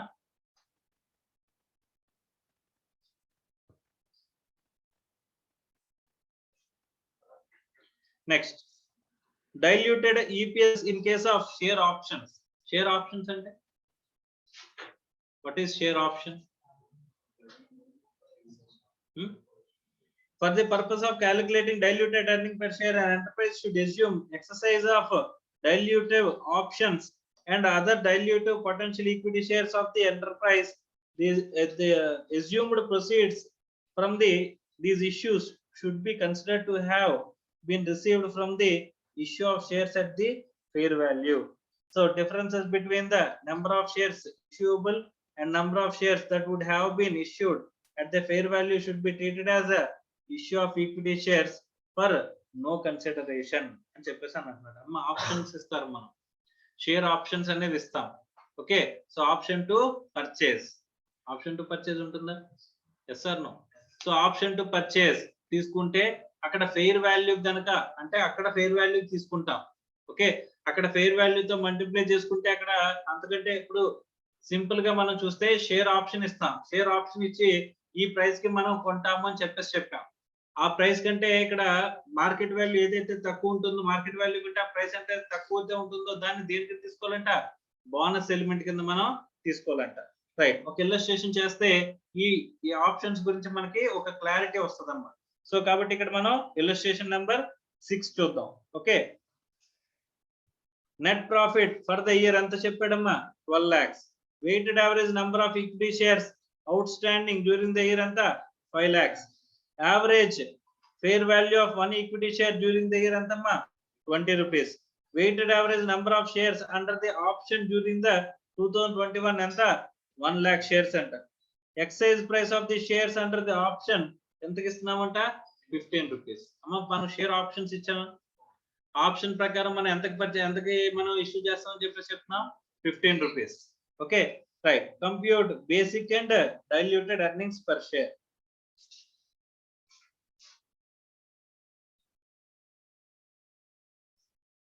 నెట్ ప్రాఫిట్ ఎంతమ్మా? 12 lakhs. Weighted average number of equity share during the year ఎంత ఉన్నాయి మన దగ్గర? 5 lakhs ఉన్నాయి. ఓకే, తర్వాత బేసిక్ ఎర్నింగ్స్ పర్ షేర్ ఎంతమ్మా? బేసిక్ ఎర్నింగ్స్ పర్ షేర్ అంటే 12 lakhs డివైడెడ్ బై 5 lakhs ఎంత వస్తుంది? 2.4. కానీ ఇక్కడ ఒక విషయం చెప్పండి, మనం ఆప్షన్స్ అనేవి ఈ రోజున ఎక్సర్సైజ్ చేసామా? ఆప్షన్స్ ఈ రోజు ఎక్సర్సైజ్ చేస్తే డైరెక్ట్ గా బేసిక్ లోనే చేంజ్ అయిపోయేది. ఓకే, కానీ ఆప్షన్స్ అనేవి పొటెన్షియల్ ఆప్షన్సే కదా, పొటెన్షియల్ ఈక్విటీ షేర్సే కదా. దానివల్ల ఏమవుతుంది? ఏమయ్యే అవకాశం ఉంది?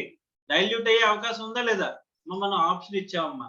ఎంతకి ఇష్యూ చేస్తాం? మార్కెట్ రేట్ తో సంబంధం లేకుండా మీకు 15 రూపాయలకి షేర్స్ అనేవి ఇష్యూ చేస్తామని చెప్పేసి చెప్పాను. సో ఇప్పుడు బేసిక్ ఎర్నింగ్స్ పర్ షేర్ ఎంతమ్మా? 12 lakhs డివైడెడ్ బై 5 lakhs అంటే 2.4. కానీ షేర్ ఆప్షన్స్ వల్ల మనకి డైల్యూట్ అయ్యే అవకాశం ఉందా లేదా? ఎంతకి అవకాశం ఉంది అని చెప్పేసానంటే మనం ఆప్షన్స్ లో మనం ఎన్ని షేర్స్ ఉన్నాయి? మనకి 1 lakh షేర్స్ ఉన్నాయి అంతేనమ్మా. ఇక్కడ మనకి పూర్తిగా డబ్బులు తీసుకుంటున్నావా? డబ్బులు తీసుకోవట్లేదా? డబ్బులు తీసుకుంటున్నాం, కాకపోతే పూర్తిగా తీసుకోవట్లా. మార్కెట్ వాల్యూ ఎంత ఈ రోజుకి? 20 రూపాయలు. కానీ మన దగ్గర 15 రూపాయలకి ఇష్యూ చేస్తున్నాం. అంటే ఇందులో ఉన్న బోనస్ ఎలిమెంట్ ఎంత? 5 rupees. అంటే 5 rupees వరకు మీకు ఏమయ్యే అవకాశం ఉంది? డైల్యూట్ అయ్యే అవకాశం ఉందా? మీరు నిజంగా చెప్పాలంటే 1 lakh షేర్స్ ఇష్యూ చేస్తున్నారమ్మా. ఓకే, 1 lakh షేర్స్ మీద మీరు ఎంత కలెక్ట్ చేస్తున్నారు? 15 rupees కలెక్ట్ చేస్తున్నారు. అర్థమైందా? 1 lakh into 15 అంటే ఎంతమ్మా? ఎంతమ్మా? 15 lakhs కదా. 15 lakhs. కానీ ఈ 15 lakhs డినామినేటర్ లో మనకి ఎంత పెంచాలి, ఎన్ని షేర్స్ పెంచాలి అని చెప్పేసి చూస్తే ఫుల్లీ పెయిడ్ షేర్స్ కి మనం పార్ట్లీ పెయిడ్ షేర్స్ తీసుకున్నాం కదా, పార్ట్లీ పెయిడ్ షేర్స్ ని ఫుల్లీ పెయిడ్ షేర్స్ కింద కన్వర్ట్ చేసుకున్నాం కదా. కానీ ఇక్కడ బోనస్ ఎలిమెంట్ ఇది అమ్మా. ఇంకా తర్వాత ఏమైనా డబ్బులు వస్తాయా? 15 రూపాయలకి ఇష్యూ చేసిన తర్వాత డబ్బులు ఏమైనా వచ్చే అవకాశం ఉందా? లేదు. అంటే టోటల్ గా వీటిని 20 rupees ఫెయిర్ మార్కెట్ వాల్యూతో కంపేర్ చేస్తే నెంబర్ ఆఫ్ షేర్స్ తో ఎంతతో ఈక్వల్ అవుతాయమ్మా అవి? ఇప్పుడు 15 లక్షల రూపాయలు మీకు వస్తున్నాయమ్మా. ఎన్ని షేర్స్ 20 రూపాయలకి ఈ రోజున వాల్యూ ఇష్యూ చేస్తే మీకు వచ్చేవి 75,000 కదా, అంతేనా కదా? సో అంటే ఇక్కడ నెంబర్ ఆఫ్ షేర్స్ అనేవి ఇక్కడ ఎంత పెంచాలమ్మా మనం?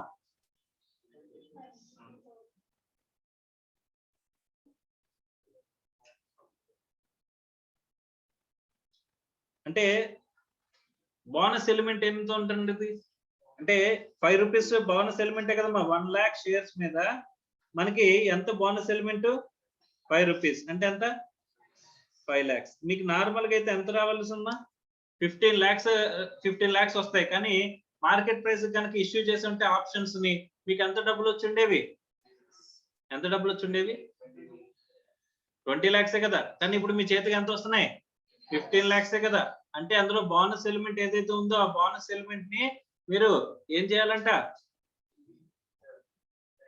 బోనస్ ఎలిమెంట్ ముందుగానే మన దగ్గర ఉన్నట్టు. బోనస్ ఎలిమెంట్ ఉంటే ఏం చేస్తామమ్మా, from the beginning of the period నుంచి తీసుకుంటావా, ఎస్ ఆర్ నో?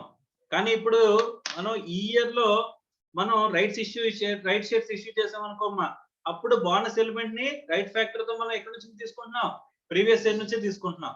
కానీ ఇక్కడ మనకి ఈ ఇయర్ లో ఏమైనా ఆప్షన్స్ ఎక్సర్సైజ్ చేస్తున్నామా, చేయట్లేదు కదా. అంటే పొటెన్షియల్ ఈక్విటీ షేర్స్ కదా ఇవి, అవునా కదా. పొటెన్షియల్ ఈక్విటీ షేర్స్ లో ఉన్న బోనస్ ఎలిమెంట్ వల్ల కూడా మీకు ఏమవుతుంది, షేర్ వాల్యూ తగ్గిపోతుందా లేదా, మా ఎర్నింగ్స్ పర్ షేర్ తగ్గిపోతుందా లేదా. ఇప్పుడు నెక్స్ట్ ఇయర్ మీ దగ్గర 20 లక్షలు వచ్చుంటే దాని మీద న్యూమరేటర్ కూడా ఏమయ్యేది 20 లక్షల వరకు పెరిగేది, అవునమ్మా. కానీ ఇప్పుడు అంతవరకు పెరుగుతుందా, ఇప్పుడు 15 లక్షలు నెక్స్ట్ ఇయర్ డబ్బులు వచ్చాయనుకో, మా 15 లక్షల వరకు మీకు న్యూమరేటర్ పెరుగుతుంది, అవునా. కానీ ఈ పైన ఈ 5 lakhs కి సంబంధించిన దాని మీద న్యూమరేటర్ అయినా పెరుగుతుందా, మా 5 lakhs అనేది ఏదైతే ఉందో దాని మీద న్యూమరేటర్ పెరుగుతుందా, పెరగదా. ఇప్పుడు 20 లక్షలు మీకు నెక్స్ట్ ఇయర్ షేర్స్ ఇష్యూ చేస్తా ఉన్నాడు అనుకోమ్మా, దానివల్ల డైల్యూట్ ఏమైనా అవుతుందా లేదా అని చెప్పేసానంటే 20 లక్షలు డబ్బులు వస్తే దాని మీద 20 లక్షల మీద ఏం పెరుగుతుంది, న్యూమరేటర్ పెరుగుతుంది. 20 లక్షల మీద మనకి డినామినేటర్ పెరుగుతుంది, అవునా. 20 లక్షలు ఇంటూ డివైడెడ్ బై 20 అంటే అన్ని 1,00,000 షేర్లు డినామినేటర్ కూడా పెరుగుతుంది అమ్మా, అవునా. కానీ ఈ ఆప్షన్స్ వల్ల మీరు జాగ్రత్తగా గమనిస్తే 15 రూపాయలకి మీరు కొనుక్కునే ఆప్షన్ అనేది ఇచ్చారు. ఓకే, మీకు డబ్బులు ఎంత వస్తాయి, 15 లక్షలే వస్తాయి. ఆ 15 లక్షలు ఇన్వెస్ట్ చేస్తే దాని మీద డబ్బులు ఎంత వస్తాయమ్మా, మనకి ఎర్నింగ్స్ వస్తాయి కదా. అంటే న్యూమరేటర్ పెరుగుతుందా పెరగదా. ఆ 15 లక్షలు డివైడెడ్ బై 20 రూపాయలు వేసాం అనుకోమ్మా, ఎంత వస్తుంది 75,000 షేర్స్ వరకు మీకు ఏ ప్రాబ్లం లేదు, అవునా. ఎందుకంటే డినామినేటర్ పెరుగుతుంది, న్యూమరేటర్ పెరుగుతుంది, దాని మీద వచ్చే డబ్బుల మీద న్యూమరేటర్ పెరుగుతుంది, అవునా. కానీ మనం టోటల్ ఎన్ని షేర్స్ ఆప్షన్స్ ఇస్తున్నాం, 1,00,000లో 75,000 వరకు మీకు ఏమైనా ప్రాబ్లం ఉందా, ప్రాబ్లం ఉన్నది దేని వల్ల 25,000 షేర్స్. ఆ 25,000 షేర్స్ ఎలా వచ్చాయి, బోనస్ ఎలిమెంట్, అవునా. ఆ బోనస్ ఎలిమెంట్ వల్ల మీకు ఏమవుతుంది, న్యూమరేటర్ పెరుగుతుందా, డినామినేటర్ పెరుగుతుంది కానీ న్యూమరేటర్ పెరగదు, అంతేనమ్మా. మన నెక్స్ట్ ఇయర్కి వచ్చేసాం. ఇప్పుడు సపోజ్ నెక్స్ట్ ఇయర్ కి ఇయర్ 5 lakhs ఉన్నాయి కదా, నెక్స్ట్ ఇయర్ డినామినేటర్ లో ఎంత వస్తుంది, ఆప్షన్స్ వల్ల 6 lakhs అవుతుందా. కానీ న్యూమరేటర్ లో ఎంత పర్సెంట్ వరకే పెరుగుతుంది, 75,000 షేర్స్ యొక్క వాల్యూ వరకు మాత్రమే పెరుగుతుంది. అంటే ఎంత వరకు పెరగట్లేదు, 25,000 షేర్స్ వల్ల మీకు డైల్యూట్ అయ్యే అవకాశం ఉందా లేదా, ఎస్ ఆర్ నో. సో ఆ డైల్యూట్ నే మనం ఏం చేస్తున్నాం అంటే ఈ బోనస్ ఎలిమెంట్ వరకు తీసుకోండి. బోనస్ ఎలిమెంట్ అంటే ఈ రోజున ఫెయిర్ మార్కెట్ వాల్యూ 20 రూపాయలు ఉంది, కానీ ఫ్యూచర్ లో మీరు ఎంతకి ఇష్యూ చేస్తారు, ఆప్షన్ ఎంతకి ఇచ్చారు, 15 రూపాయలకి ఇచ్చారు. కాబట్టి 15 రూపాయల వరకు మాకు ప్రాబ్లం లేదు, ఎందుకంటే ఆ డబ్బులు వస్తాయి కాబట్టి మాకు ఎర్నింగ్స్ అనేవి పెరుగుతాయి దాని వరకు. అంటే ఎంత వరకు పెరగదు, 5 రూపీస్ ఉంది కదమ్మా ఎలిమెంట్, ఆ 5 రూపీస్ వరకు మీకు ఇంపాక్ట్ అనేది ఇక్కడ 1 lakh షేర్స్ మీద 5 రూపీస్ వస్తాయి రావా, రావు. అంటే ఎంత 5 lakhs. 5 lakhs divided by current ఎంత ప్రైస్ ఎంత 20 రూపీస్. అంటే ఎన్ని షేర్లు ఫ్రీగా ఇస్తున్నట్టు మీరు ఈ రోజున ఫెయిర్ మార్కెట్ వాల్యూతో పోల్చుకుంటే మీరు ఎన్ని షేర్లు ఫ్రీగా ఇస్తున్నట్టమ్మా. ఆ 25,000 వల్ల మనకి ఈపీఎస్ అనేది తగ్గిపోయే అవకాశం ఉందా లేదా, ఎంత వరకు తగ్గిపోయే అవకాశం ఉంది. నెక్స్ట్ ఇయర్ కూడా 12 lakhs కనుక అదే ఎర్నింగ్స్ ఉంటే మీకు ఎంత అవుతుంది, డివైడెడ్ బై 5,25,000 కనుక ఖచ్చితంగా వస్తాయి కదమ్మా ఈ ఆప్షన్స్ వల్ల. అంటే ఎంత అవుతుంది 2.28. ఇంతకుముందు ఎంత ఉంది 2.4 నుంచి ఎంతకి తగ్గిపోయే అవకాశం ఉందమ్మా 2.28. అంటే ఎంత తగ్గిపోతుంది 0.12. అది డైల్యూటివా కాదా. ఈ డైల్యూటివ్ ని ఎలా తీసుకున్నాము అంటే ఆప్షన్స్ లో ఉన్న బోనస్ ఎలిమెంట్ ని మనం కన్సిడర్ చేసాం అంతే. అర్థమైందా? ఇప్పుడు మనం షేర్స్ ఇష్యూ చేయడం వల్ల మనకు డబ్బులు వస్తే ఆ డబ్బులు ఇన్వెస్ట్ చేసి న్యూమరేటర్ పెంచుకుంటామా, ప్రాఫిట్ పెంచుకుంటామా? డబ్బులు వచ్చే దాంతో ఇబ్బంది ఉందా మనకి? డబ్బులు రాని దాంతోనే ఇబ్బంది. డబ్బులు ఎంతవరకు రావు మీకు? 5 రూపాయల వరకు రావు. 1,00,000 షేర్ల మీద 5 రూపాయలు అంటే 5 లక్షలు రావు. 5 లక్షల్ని ఫైర్ మార్కెట్ వాల్యూతో పోల్చుకుంటే ఎంత అవుతాయి? 25,000 షేర్స్ వల్ల మీకు ఇంపాక్ట్ అనేది అయ్యే అవకాశం ఉంది. మిగతా 75,000 మీద డబ్బులు వచ్చేస్తున్నాయా? 75,000 ఇంటూ 20 రూపీస్ అంటే 15 లక్షలు మీకు వస్తున్నాయి కదా. ఆ 15 లక్షల మీద ఇన్వెస్ట్ చేస్తే న్యూమరేటర్ కూడా పెరుగుతుంది కదా. అంటే దాని వల్ల డైల్యూట్ అయ్యే అవకాశం ఉందా? డైల్యూట్ అయ్యే అవకాశం దేని మీద మాత్రమే ఉంది? 25,000 షేర్స్ వల్లే కదమ్మా డైల్యూట్ అయ్యే అవకాశం ఉంది. కాబట్టి ఆ డైల్యూటివ్ మాత్రమే తీసుకోండి ఆప్షన్స్ లోని అని చెప్పేసి అని అంటున్నాడు. అర్థమైందా? సో కాబట్టి మనం సింపుల్ గా క్యాలిక్యులేట్ చేయాలంటే number of shares in the option into amount not collected. Amount not collected ఎంత?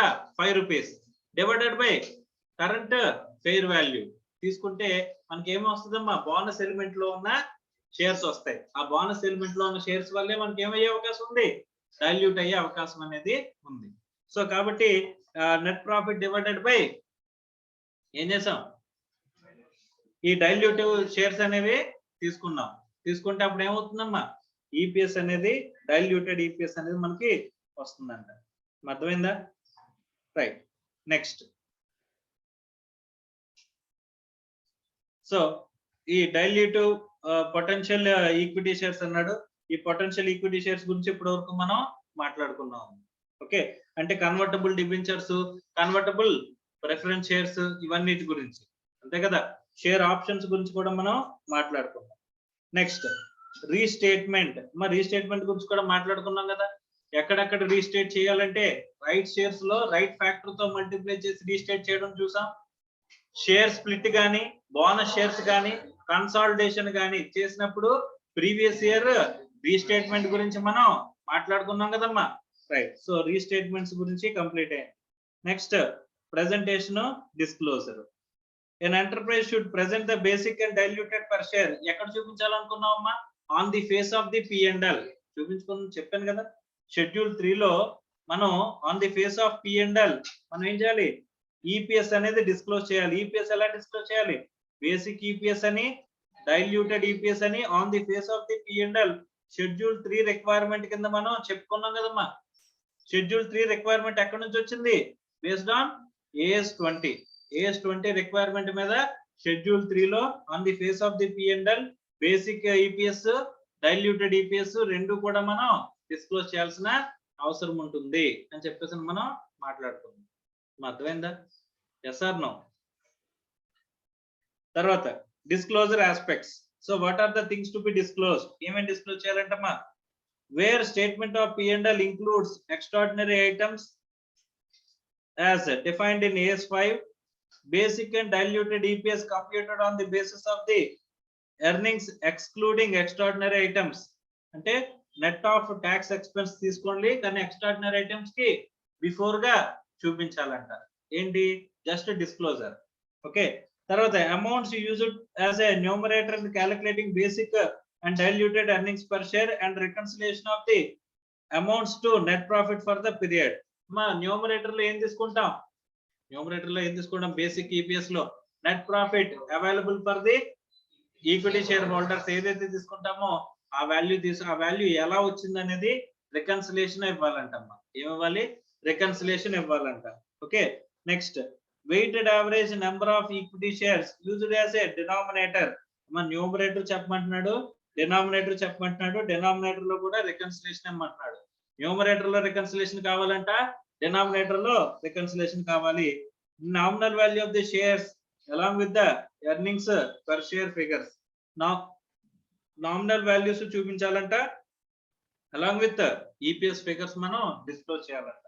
సో ఇవి బేసిక్ గా మనం ఏం చేయాలంటమ్మా? డిస్క్లోజర్స్ రిక్వైర్మెంట్స్ కింద మనకి చెప్తున్నాడమ్మా. ఓకే. సో మనం ఏం చూసామంటే బేసిక్ ఈపీఎస్ చూసాం, తర్వాత డైల్యూటెడ్ ఈపీఎస్ చూసాం. డైల్యూట్ ఎందుకు జరుగుతుంది అనుకున్నాం? పొటెన్షియల్ ఈక్విటీ షేర్స్ వల్ల అనుకున్నాం. సో అంటే న్యూమరేటర్ పెరగదు కానీ డినామినేటర్ పెరుగుతుంది అన్న వాటి వల్ల ఏం పెరుగుతుందమ్మా, డైల్యూట్ అనే ఆస్పెక్ట్ అయ్యి వచ్చే అవకాశం అనేది ఉంటుంది అని చెప్పేసి మనం మాట్లాడుకున్నాం. So with respect to dilute EPS, basic EPS లో ఏం మాట్లాడుకున్నామమ్మా, సో బేసిక్ ఈపీఎస్ ఎక్కడ తీసుకోవాలి, న్యూమరేటర్ తీసుకుంటాం, డినామినేటర్ లో ఓపెనింగ్ షేర్స్ తీసుకోవాలా క్లోజింగ్ షేర్స్ తీసుకోవాలా తెలియనప్పుడు వెయిటెడ్ యావరేజ్ తీసుకోవాలనుకున్నాం, వెయిట్స్ అనేవి ఎలా అసైన్ చేయాలనుకున్నాం, టైం ప్రపోర్షన్ లో అసైన్ చేయాలనుకున్నాం. డిఫరెంట్ సిచ్యువేషన్స్ లో టైం ప్రపోర్షన్ ఎలా తీసుకోవాలనే దాని గురించి డీటెయిల్ గా మనం డిస్కస్ చేసుకున్నాం. Clear, right. సో ఇంకా ఒకటో రెండు ఆస్పెక్ట్స్ అనేవి AS20 లో మిగిలిపోతే దాన్ని నెక్స్ట్ క్లాస్ లో మాట్లాడుకున్న తర్వాత AS22 లోకి వెళ్దాం. ఓకేనా.